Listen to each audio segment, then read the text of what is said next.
I live in Qatar. أعيش في قطر. J'habite au Qatar.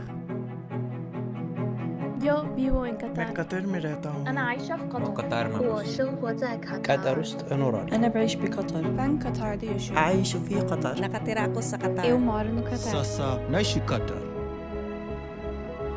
Qatar in quotes. We showcase the diversity and multicultural nature of Qatar by featuring the stories of individuals from different walks of life. So what's your story?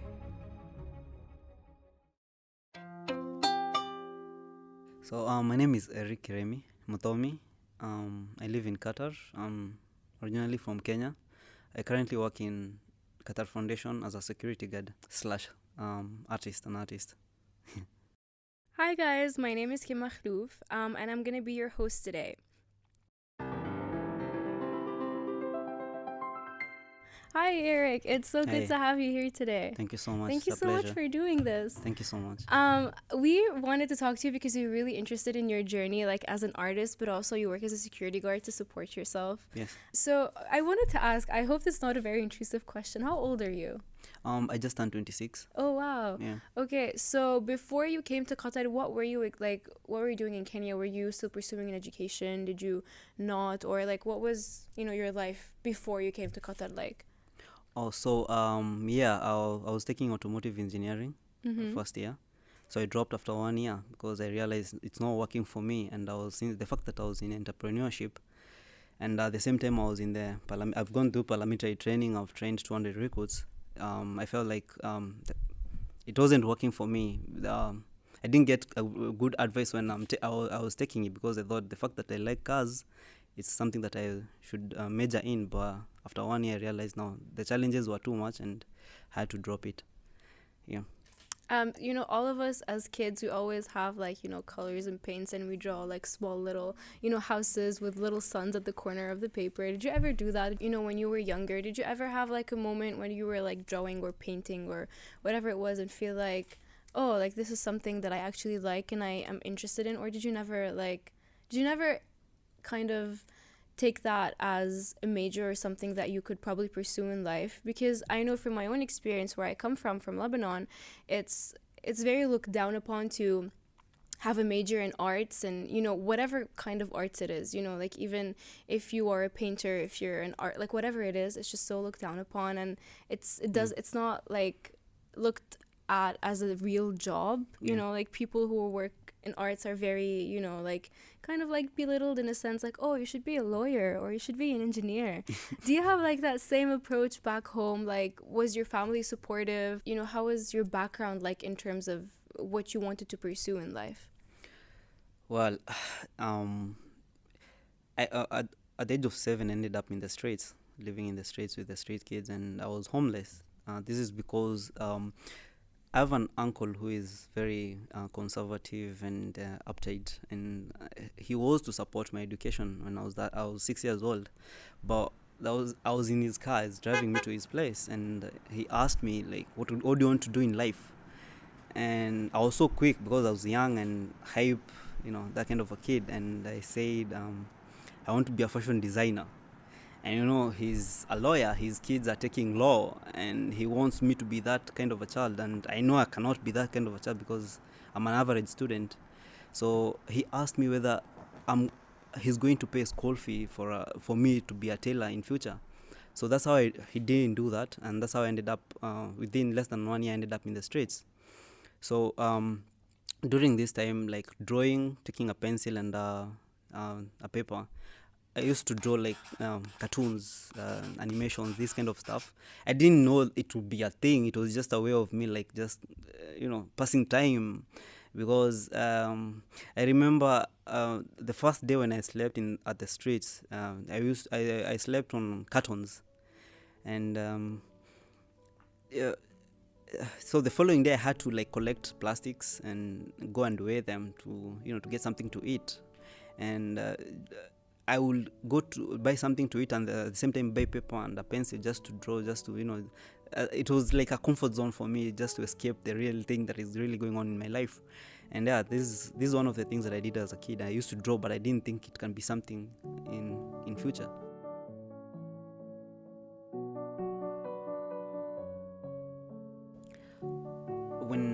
When I turned 8, one of my aunts took me in, and because I asked her what if I could pay school fee, half the school fee for myself, and she could contribute the rest of the money. So she asked me how I would be able to raise the money, and I told her I have a business. So she wanted to know the kind of business I have at the age of 8, which was I told her I normally collect metal and plastic, and I normally sell them, and I really make some really good cash from it. The reason why I wanted to go back to school is because of the kind of pressure I was getting from my age mates. At the end of the day, most of my age mates, they have a good background, and they were in school. So I think that really provoked me I want this. I want to go to school as well. So this is how I survived. And during high school, it was really challenging because it's very expensive in high school.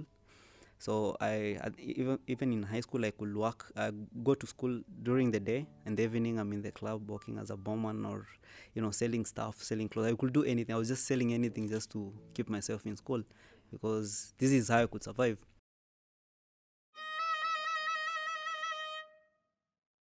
You said that you were interested in cars, right? Yes, and that's a lot. why you pursued engineering. Yes. But how did that suddenly shift? Because at when you were 6, you were just like, I want to be a fashion designer. Yes. And then you were drawing most of your life, and that pushed you, And then suddenly, did you ever feel like it's just how did you even get to the point that I want to be an engineer?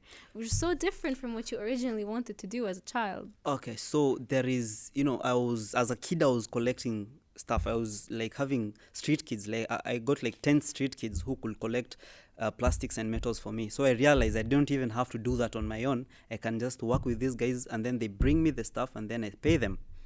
So during this time, collecting these, the steels and aluminiums, I could go to garages, and there is this one guy who really trusted me. I was really young. I was 7 years old. He trusted me. He realized that I really had interest, and he taught me how to drive at that age. Wow. So from that time henceforth, I realized no, this is something that, it's interesting. This is the kind of life I want to live when I am older. I desire to have such a car in future, of which at that time, really, it was a really huge dream for me. When you were doing that, did you feel like you had to push that urge for arts? Did you feel like you just had to bury that because you had such a bad experience with it, and you were like, you know what, that's never going to serve me in life, so I'm just going to push it down and try to look for something else? Or did you always think that there's going to come a time where you can, go back to drawing or, designing? Oh my, so art wasn't the main thing, because art, I never took it serious. In Kenya, art is just... okay, our parents say art is wastage of time. They never take it seriously.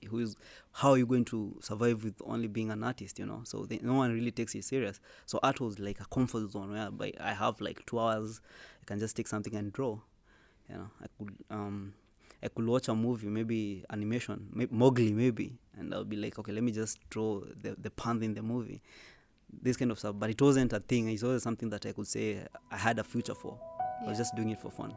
Okay, I completely understand that.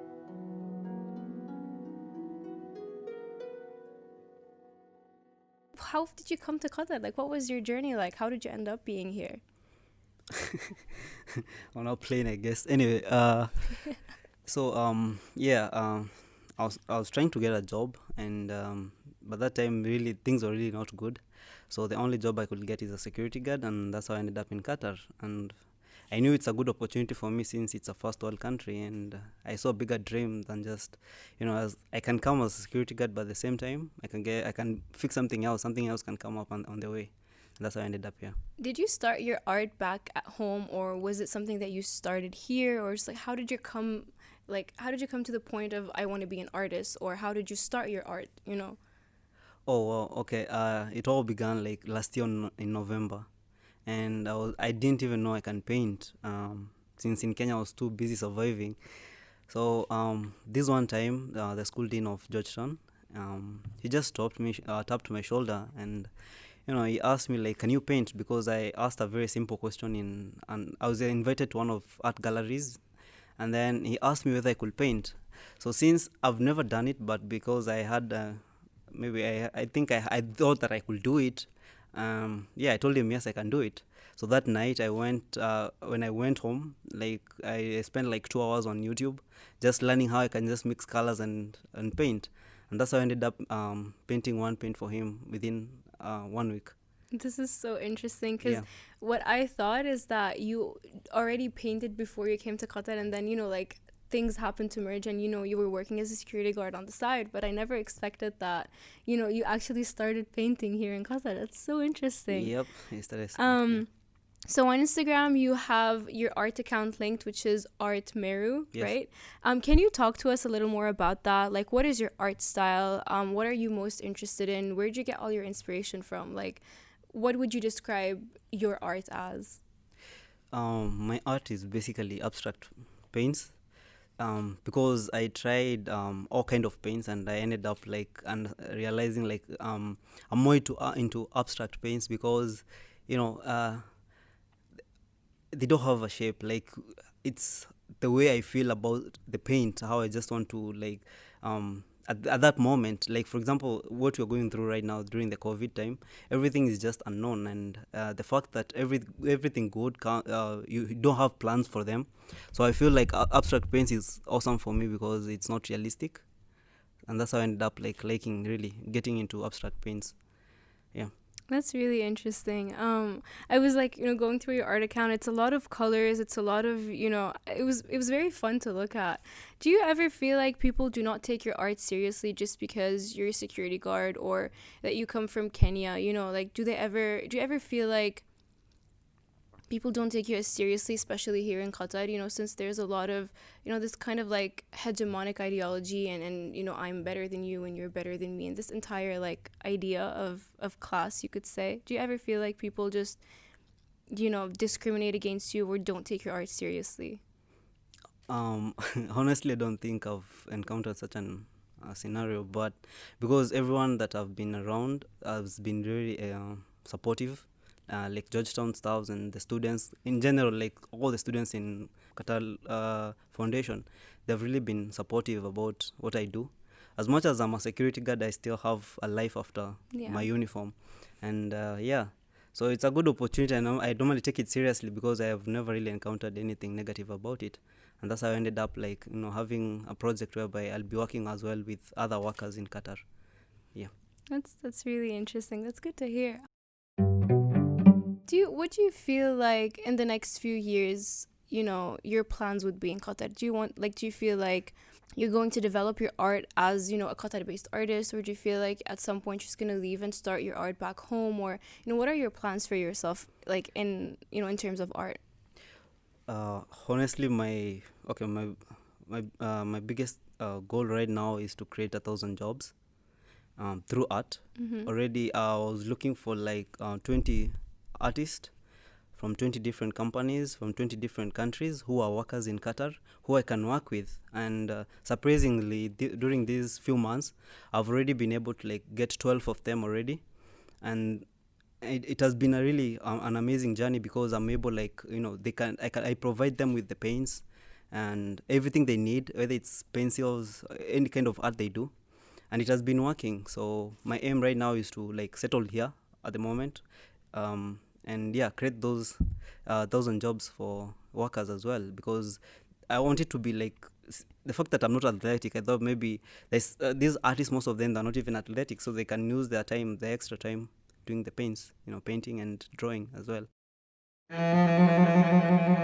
Do you ever think, right now, now that you've you reflect on your past and you think that at a certain point I wanted to be a fashion designer, do you think of that often? Do you think that maybe that's something I actually want to do right now? Do you do you draw anything that has to do with designing? Do you feel like it's something that I can do in my life at this point, at this age? Oh, wow, yeah.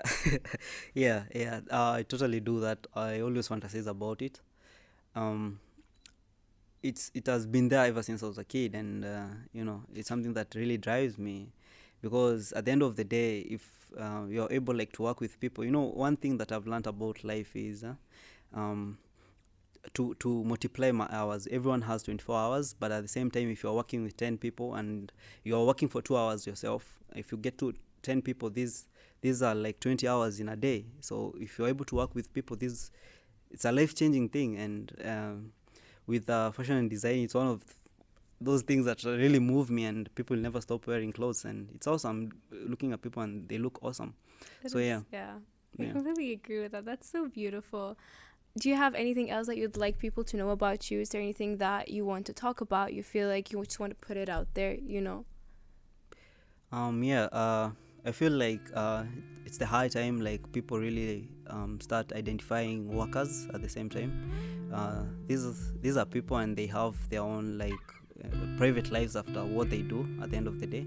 So if they have a talent, we should nurture these talents. It will be very awesome. I'm willing like to be a part of it if it's possible. We should find workers who can play sports and support them, as if it will be possible, to support these workers.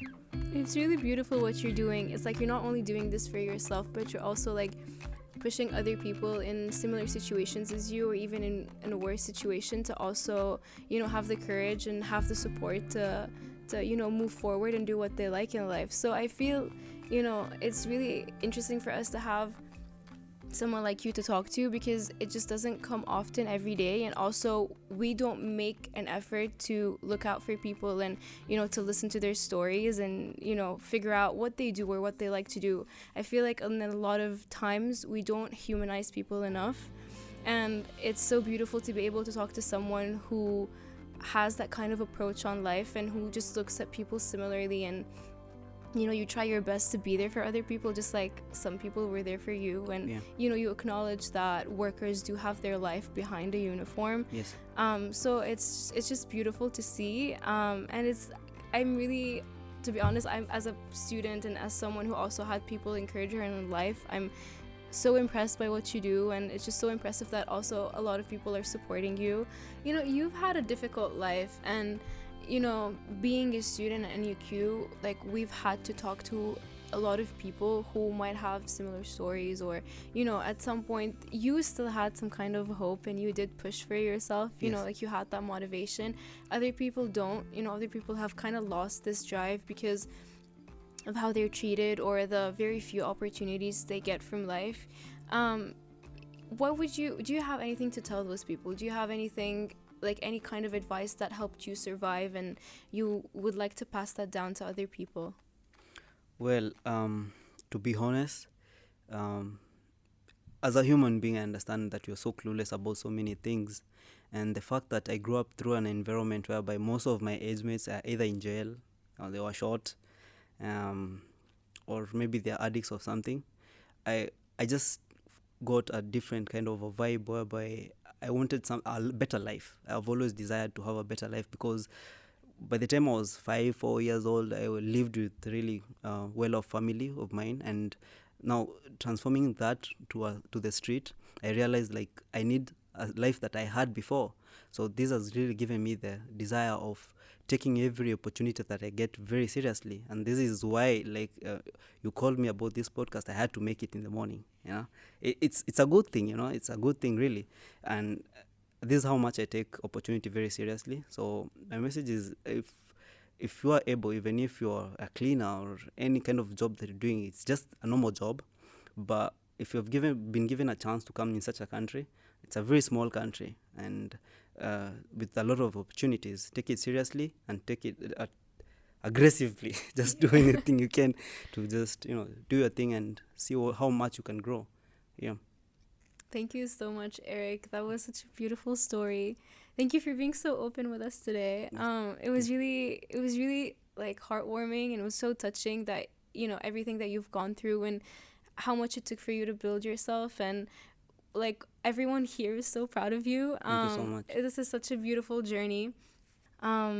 I wish you the best of luck, because you truly deserve that. And so I hope that your project does come through, and you can talk to and reach to as many people as you want.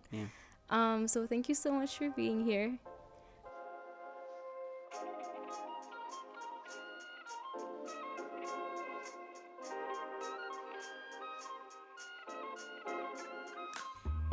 This was honestly such a beautiful episode. We got to know more about Erick, not just in terms of his art, but also his journey and where he is, how he got to where he is at the moment. It was so beautiful, especially to people who are in his same spot, who think that, they don't have an opportunity in life and that they're stuck somewhere. There's always hope, there's always something you can do, and there's always going to be people who are going to be rooting for you. You just got to have the confidence to own your story and to, show up for yourself. I think Erick's story could inspire a lot of people. It surely inspired me to, even though I grew up with a lot of privilege, I feel like his story and his entire life just pushed me to be aware of my privilege and to acknowledge that and never take that for granted. And I can only imagine what his story would do for people who are in a similar position or who feel, hopeless or very, desperate in life.